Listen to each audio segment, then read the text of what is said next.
And the reason why, like, it's so much more important today than it used to be like 10 years ago, right? Or pre-COVID, because everybody that's like 70% of the people that come to MEPS need a waiver. Does that make sense? So now your results experience a time delay because of the process that they're submitted to. Does that make sense?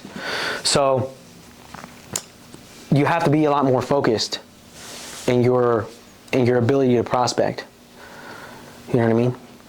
Because you need those multiplied results. You need that leverage. If you don't have that leverage, you're going to get the same results, but you're getting a diminished yield because the throughput at MEPS, the people that make it through MEPS in a list is fewer, because BUMED is now becoming a standard standard operating procedure by just the nature of part of the ERP. The process. Right now it's like freaking part of the ERP.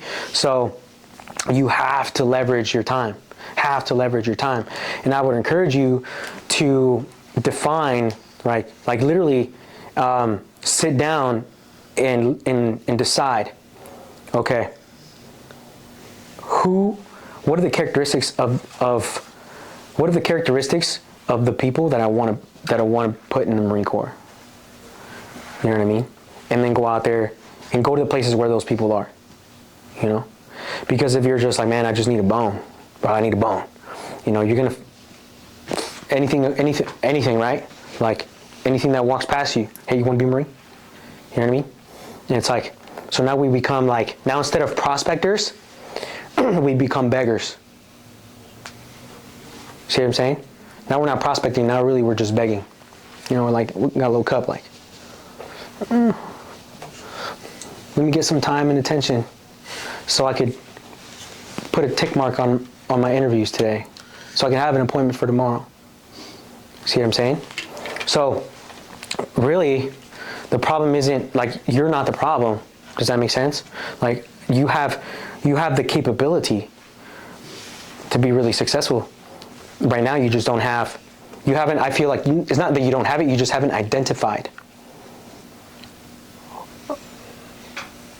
like a standard for your production, you know?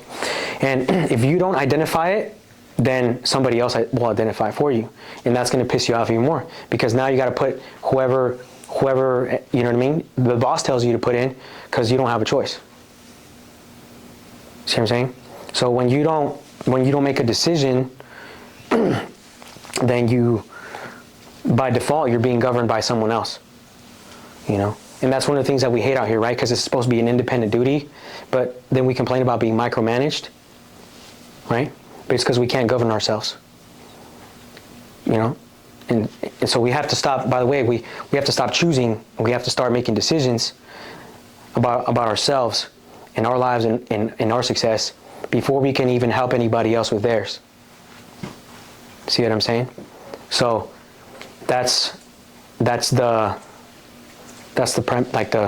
premise, right? Conceptually. Does that make sense? Okay, now I'm gonna tell you why this is super important, okay? And this is really all I have for you guys today, unless you guys have any questions, right? The reason why this is there's a formula to success, right? Especially on recruiting duty. And I'll tell you what it is. Mindset plus skill set plus tool set equals asset. Okay. Now, this is a formula for success, okay? But let me run you through the mindset.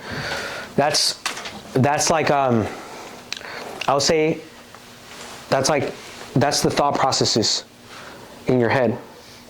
Does that make sense? That's like how you operate on a daily basis as a human being, right? The skill set, you go to BRC for that, right? So you go to BRC for the skill set. The skill set is MC3, right? Okay. The tool set, well, there's a lot of tools that you have available to you on recruiting duty. I'm gonna give you one of them. And Chris, right? I think tool set, I think social media is a big tool that we can leverage for success, right? And that equals an asset. Now, here's the thing. Now, who knows the definition of an asset? Something of value. Something of value that doesn't take away from what you do, something like that. Yes, so something that adds value, right? Perpetually. Does that make sense? Like something that adds value without you having to do anything. Okay, now I'm going to tell you what an asset represents with what we do. An asset is a poolee. Raw. See what I'm saying? Because a poolee can become the source of another asset. But a lot of us, we look at our poolees and they're just burdens, right? Like, I gotta PT these guys, man. Right? But, so an asset, think about like crypto. You guys got any investments like crypto? Yeah, I know you got crypto, right? Not anymore. Not anymore? Dang. Okay. Well, look. So when you start to build, when you buy like an asset like crypto, right? You can buy into it more, right? You can buy into it more. So like, let's say you have, let's go like XRP. Let's go with that. If you have XRP and I have $500 worth of XRP, well, I can buy another $100 or another $200. So I'm adding value to my portfolio. Does that make sense?